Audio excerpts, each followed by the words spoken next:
Namami Chinmayam Devam Sadgurum Brahma Vidvaram Vasudeva Sutam Devam Kamsa Chanura Mardanam Devaki Paramanandam Krishnam Vande Jagadgurum Tvameva Mata Cha Pita Tvameva Tvameva Bandhusya Sakha Tvameva Tvameva Vidya Dravidam Tvameva Tvameva Sarvam Amadeva Deva Tvameva Sarvam Gurudeva Deva.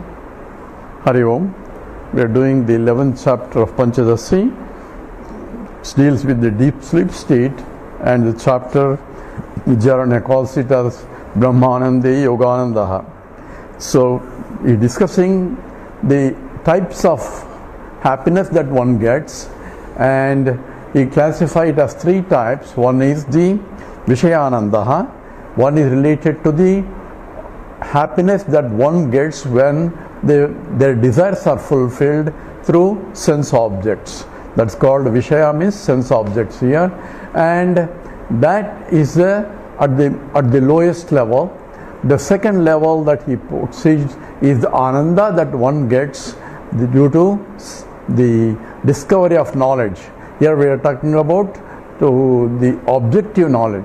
So all the scientists and scholars and all that, they are so happy that they want to continue, and they spend their whole time trying to learn, because the pleasure or happiness that they get out of that is much more than indulging in TV and other things which are more sense related happiness. So this is the Vidyaranya classifies this is the next higher level of happiness. Actually, in between there is another one, where the emotional satisfaction, where the emotional aspect, the mind is happy. It's not the intellectual aspect, it is the emotional, that is your attachments. And even though bodily you suffer, you are happy because your emotions are satisfied. Like you trying to take care of your children in spite of your health. So even the bodily you may be suffering, but mentally you are able to get a better happiness in spite of physical suffering. So that's a higher level of happiness. And intellectual happiness, you sacrifice even the emotional relationship in order to achieve something at the highest level. Now over and above that is what he calls a Brahmanandaha. Brahmananda means absolute happiness of knowing Aham Brahmasmi. But Brahmananda also comes here in this chapter, as we are discussing Brahmanande Yoganandaha. When I am yoking my mind to the higher, also I am getting Brahmananda.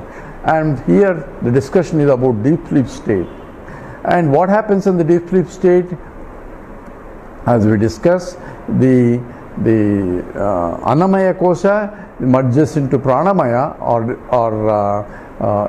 you can say merges into Pranamaya. Pranamaya merges into Manomaya. Manomaya merges into Vijnanamaya. So at this stage, all previous down slokas at the body, gross body level, at the prana level, at the emotional level, everything is absorbed into Vijnanamaya.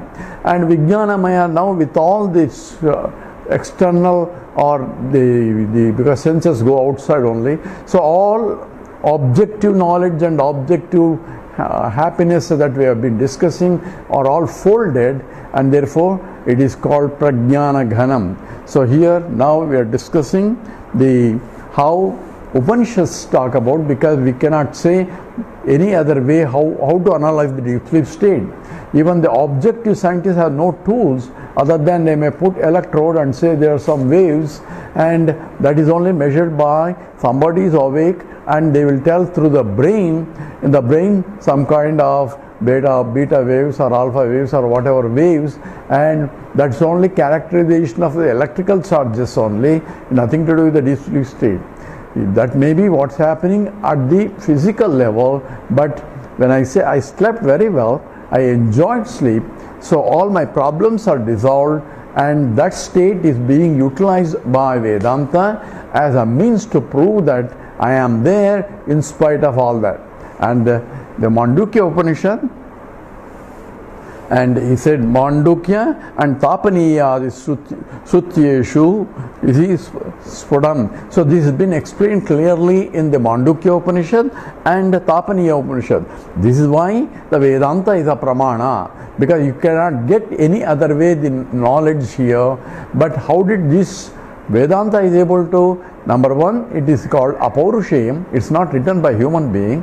It means sages in the seat of meditation are able to grasp knowledge is revealed to them, which they passed on to their students, and the students learn by listening to the teacher, and therefore it's called Shruti.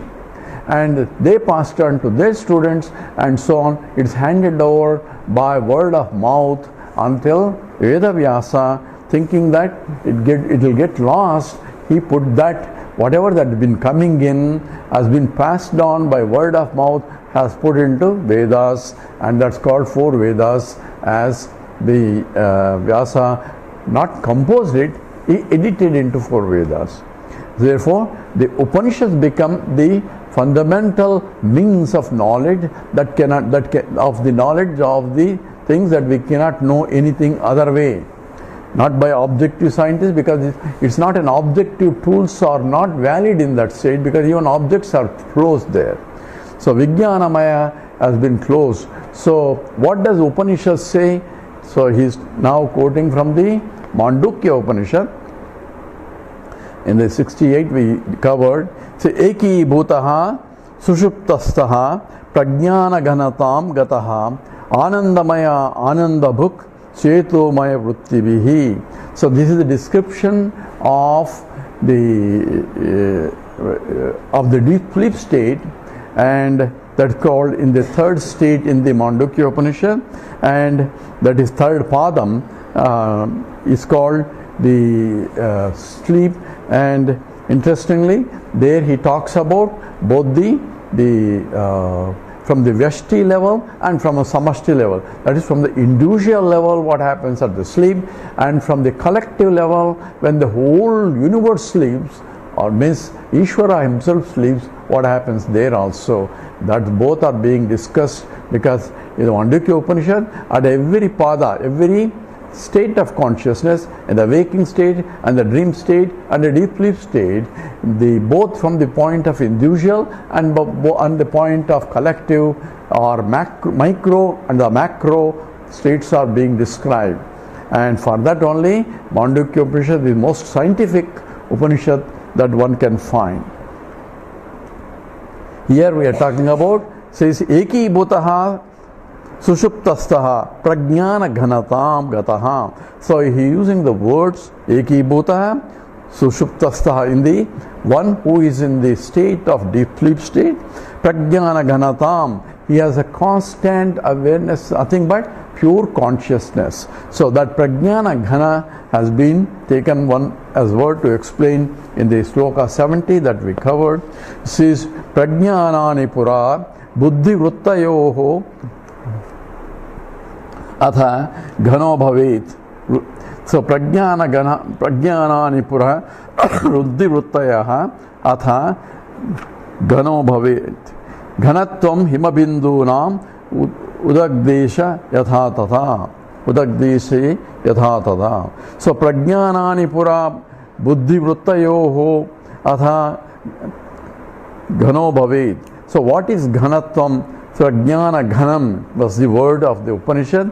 Now he is taking that word Prajnana Ghana and explain. Say what is Prajnana Ghana means? It means it is undifferentiated consciousness.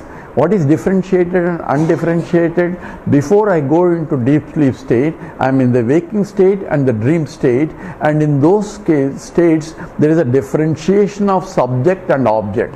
And objects are varieties and varieties of names and forms. So I have a subject, knower, and the objects together constitutes the waking state and the dream state. I cannot have objects alone, because without the subject, existence of an object cannot be established. Because I have to say the chair is there. Chair doesn't say I am there. So I have to prove the existence of the chair not that I am creating a chair and proving that its existence. I don't create a chair, but it is part of the creation of the total world. I may assemble wood into form, that may be different, but it is there as a material. I have not created it. It is there, and therefore science says matter can never be created nor destroyed. But the whole creation is based on, even the matter also comes out from the, that's why Vedanta becomes a pramana. Not the science cannot go beyond that. All they can say is Big Bang occurred. How did Big Bang occur? Don't ask me, because it's called singularity. You cannot say what was there before Big Bang, because time only starts with the bang only. You cannot say what is before. So there's no before. For the before Big Bang, there's no before. So why? Because that's how. Because he cannot explain it, and he can only explain that it's a singularity. All it means is I don't know. So anyway, we are not worried about science. Here the scripture talks about, before we go into the deep sleep state, we have the varieties of knowledge. The vritti, thoughts are there, where there is a subject thought and an object thought. Every object thought will have a subject associated with it, because without the subject, object cannot be known. So subject-object relationship will be there, and the relationship is established by a pramana. Pramana means of knowledge. So object is, chair is there, and I am there, but for me to recognize the presence of a chair, I have to see it. So seeing becomes a pramana, means of knowledge, for me to relate the subject I am and the object chair. So that is called the pramana, helps me to know things. So that's a means of knowledge. Pramana means means of knowledge. And this, all our thought process at the buddhi level, and therefore they are called vrittayaha. So buddhi vrittayoho prajnanani pura, before the entering into the deep sleep state, all thoughts have been getting folded. Mind is withdrawing from everything. That's called the looking inwards. That means the external things, the senses are being pulled out, and the mind along with the senses, that means the pranamaya and manomaya folded, and therefore vijnanamaya. Before that, in the waking state and the dream state, we are experiencing the plurality, because the description by Mandukya is ekona vimsati mukaha, that there are 19 gateways are which are experiencing the whole world. Same description is given by for both the waking state and the dream state, where it says there are 19 gateways, that is 5 karmendriyas, 5 jnanendriyas, and 5 pranas, which are including the senses, and that is 15, and 4 more, that is the mind, intellect, ahankara and chitta. That's part of all together through which you are interacting in the world. That 19 gateways are there both in the waking state and the dream state, creating thoughts in the mind. In the case of a waker, it is in the waker's mind his thoughts are generated. In the case of a dreamer, there is a dream subject which is different from the waker subject, and in the dream subject there is a dream mind and the dream intellect and dream senses and dream body. All that, and therefore ekona vimsati mukaha, 1 less than 20, that is 19 gateways he interacts with the world, and that is in the form of forming vritti, thoughts in the intellect, and all that are folded, and there is no more descriptive or differentiating thoughts as I go right into the deep sleep state. Both the waking state and the dream state are folded, and in that deep sleep state there is no more subject-object duality, and therefore prajnanani pura buddhi vrittayoho. So atha ghana bhavid means with undifferentiated pure consciousness illumining through the folded mind. The folded, the vijnanamaya is called anandamaya. So there ghanatvam hemabindunam udagdese yatha tada. And this state where there is no perturbation in the mind, you have mind which is like a still water, and pure consciousness getting reflected in the still lake, as though there are no waves now, waves of thoughts, and in that lake, in that is a pratibimba is there, and the whole consciousness will be getting reflected, and that is called same as the anandam, happiness. Happiness comes only when there is no perturbations in the mind. That is true with the whether external the happiness that is induced due to objects or happiness in the deep sleep state. And any happiness comes only when the mind is calm and serene. That state is where you call it essentially the reflection of Brahmananda, and that's called Anandamaya Kosha. So the Kosha, the Anandamaya, it is the mind itself is called Anandamaya. So who experiences it? It is the mind only. It is that folded mind. What it experiences the quietness of itself. Just as the mind experiences the happiness in that, mind experiences the subject-object duality also, because I know this. So I am a knower. So I know this is aham vritti, this thought, I know this is a part. So this is a part is idam vritti, aham vritti, idam vritti, both are in the mind and both are known by the mind only. So this is a same way the mind folded mind, that is the Anandamaya Kosha, is the experiencer of the happiness. There, the Anandamaya Kosha, there is no need for Triputi coming in. And that's essentially statement was how this discussion started, where there is no experiencer experience duality during that experience, because it is homogeneous absence of any thoughts, and that's is called Prajnana Ghanam. So Ganatvam, and he gives an example, just as the snowflakes falling into the ocean, snow itself is nothing but water only, and it falling into the ocean and become merging into the one with the water of the ocean. So I cannot distinguish what is the snow water versus the ocean water. In the same way, all the vrittis merge into the deep sleep state, into the Anandamaya Kosha to form, and that is essentially is what is called Prajnana Ghanam. Pure consciousness is now completely getting reflected, and that serene reflection is called the Ananda, because it is no subject-object duality, therefore there is no suffering at all. Now go to 71. Tadghanatvam sakshi bhavam dukkhabhavam prachachati. Tadghanatvam sakshi bhavam dukkhabhavam prachachati. Laukika astarkika bhavad dukkha vritti vilopanat. Together, Tadghanatvam sakshi bhavam dukkha bhavam prachachati. Laukika astarkika bhavad dukkha vritti vilopanat. So he says, he is now talking about the eki bhutaha, oneness aspect of it that scripture talks about. We'll address what the scripture really says, but here first let's go through what Vidyaranya talks about, and then we'll look at the Mandukya Upanishad statement and exactly that what the scripture and how he is here interpreting in that. So Tadghanatvam, that constant absence of duality, and that is pure lake as though of the mind, and since the perturbations are stopped, and that mind is called the Prajnana Ghanam, or that mind is called essentially Anandamaya Kosha.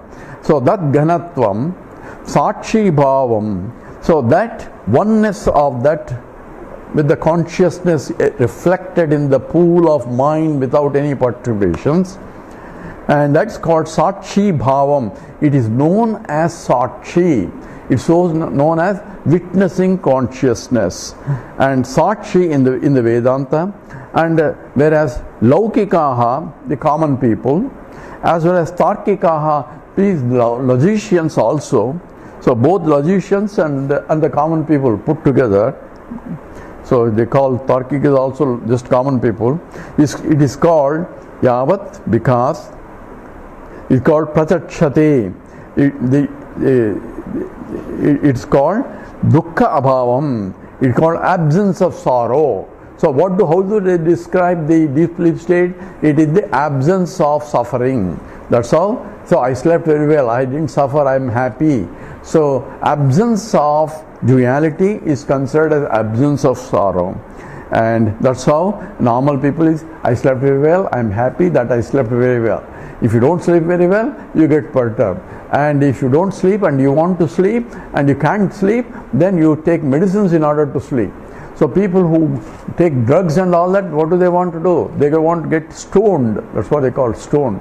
Why? Stone is like inert and no perturbations of any kind. That is what essentially is also state of unperturbed state.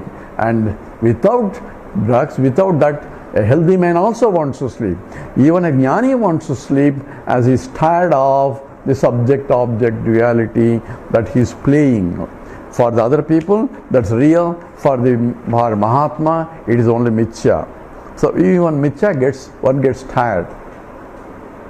Tadganatvam is called Sakshi Bhavam according to Vedanta.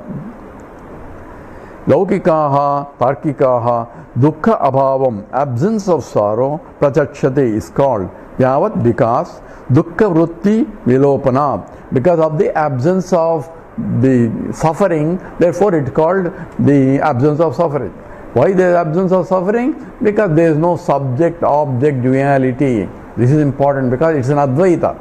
Because there is no duality. Advaita means non-dual. Means duality was there before, it is gone. And that's why it's called non-dual. It's not called monoism. It's called non-duality. Means the apparent duality is not really there in the deep sleep state.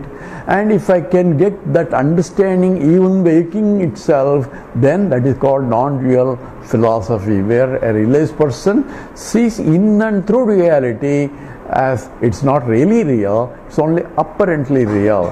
That means he has a vision of oneness that pervades even with the disturbance of double. Just as a goldsmith sees non-dual gold in all different varieties of ornaments, even though each ornament is different, but his vision is how much gold it is. So his vision is at the higher level of consciousness compared to the customer who wants to buy only this gold, not that gold, and this ring and not that ring, all other attributive content of the expressions of the gold. Same way I am dealing with the expressions, he is this, he is that, this is this. So differentiating of every based on the properties, attributes, I am dealing with it in the transactional world. But when I go to deep sleep state, all that are gone. It is homogeneous, absence of subject-object duality. Therefore it is no suffering. All it is it is suffering. But Vedantin calls it as Sakshi. What does Sakshi really means? It means actually pure consciousness. So it's not really Sakshi. Actually what is called is, it's a Chidabhasa only, but whole thing is getting reflected without any perturbation. So give simple example. Suppose I have sunlight and on the full moon night, when I look at the sky and I see a full moon there. I see full moon, I don't see sunlight because it's already night. The sun has, the sunset occurred and the full moon is so bright. Actually, when I look at the moon, actually there is sunlight only I am seeing. So sunlight is falling on the moon, getting reflected, and that's what I am seeing. So it's a reflected light that I am seeing. But the reflection doesn't occur unless the original sunlight. And the original sunlight I cannot see. I can only see reflected light. Suppose I am looking at the moon itself. I am a moon and I am becoming a luminous entity. So looking at myself and say the luminosity that I am, this body is exhibiting is the only sunlight. So even though it is reflected by the body, before reflection the original sunlight is falling. So original sunlight and the reflected light are undifferentiated. So original sunlight that is falling on the moon is called Sakshi compared to reflected light. But I cannot see Sakshi, I can only see the reflected light. From the reflected light I had to see, or cognitively I have to see that it is a original sunlight. Same way in the mind, in the Manomaya Kosha, when the mind is completely unperturbed, calm, serene, that means there is no vrittis of subject-object duality. It's a constant awareness, constant the absence of it, which itself is called a modification of it as a vritti. So akhanda akara vritti, where akhanda akara is ajnana vritti, because I don't know also, and that is essentially in the pool of the mind, and therefore reflection of still will occurring from the light, that's original consciousness that is falling as though on the particular mind is called Sakshi. In the particular other mind, it is separate as though falling on that. So Sakshi is just like the sunlight that is falling on the moon. Original sunlight falling on the moon is Sakshi, and the reflected light is moonlight, and the original sunlight falling on the Mars and all that is as though different from this sunlight, but even though sunlight cannot be differentiated. So all these things have to be involved here, correct understanding. So we call it Sakshi in a general sense because it is sunlight. So it is sunlight that is falling on all over. But that particular part of sunlight that is falling on that moon is a Sakshi. That particular consciousness which is all pervading falling on the pool of a quietened mind, Anandamaya Kosha, is Sakshi. So that's how one has to interpret here correctly. It's not there in that, but that's what we should understand. So now he is talking about the Cheto Mukha. So in the original, so in the 68th sloka, he has summarized the scriptural statement. Eki bhutaha sushuptastaha prajnana ghanatam gataha anandamaya anandabhuk chetomaya vrittibihi. So he explained what is prajnana ghanam, and also eki bhutaha, oneness that pervades, that means oneness of both subject object duality merged into one homogeneous,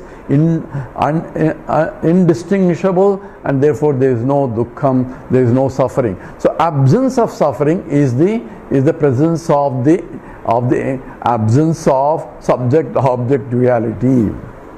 Okay, now he is going to take the third word, Cheto Mukha, from the original scriptural statement, and in the 72 he explains as Ajnana bimbita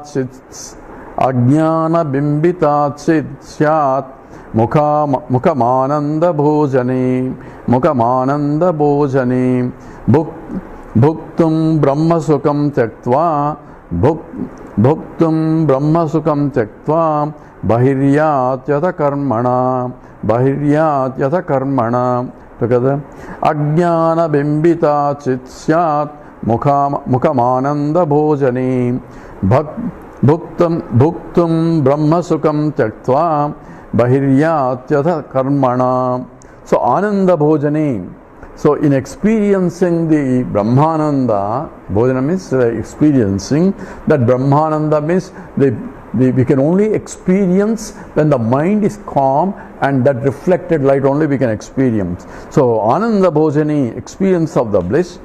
So the Mukha means is Ajnana Bimbitar, is reflection of the Ajnana Vritti, that means reflection of the ignorance of the subject object duality. So it is Ananda born out of the absence of subject object duality.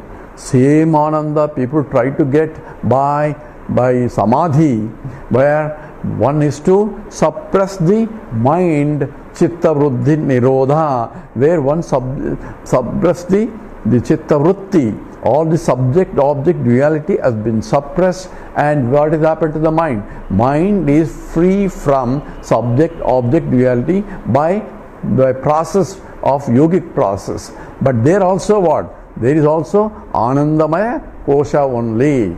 That is, pure consciousness will be reflecting the absence of subject-object duality, and that is essentially is also the localized absence of the subject-object duality. And therefore Patanjali Yoga also talks about only Dvaita only, not Advaita, because I am able to reach it, but you are not able to reach it. So I am different from you. So Ajnana Bimbita Chit Syat Mukhamananda Bhojane. So enjoying that in that state of that, then how long why don't you stay there forever? That is the Brahmananda you are enjoying, and then what happens? This is what happens because you have to get up.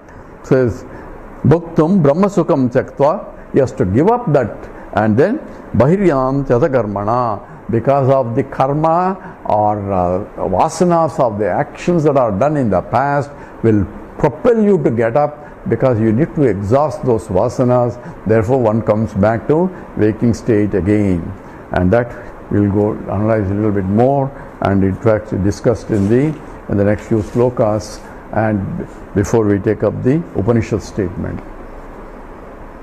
Om Purnamada Purnamidam Purnat Purnamudachyate Purnasya Purnamadaya Purnameva Sishyate. Om Shanti Shanti Shanti. Harihi Om Sri Gurubhyo Namaha. Harihi Om.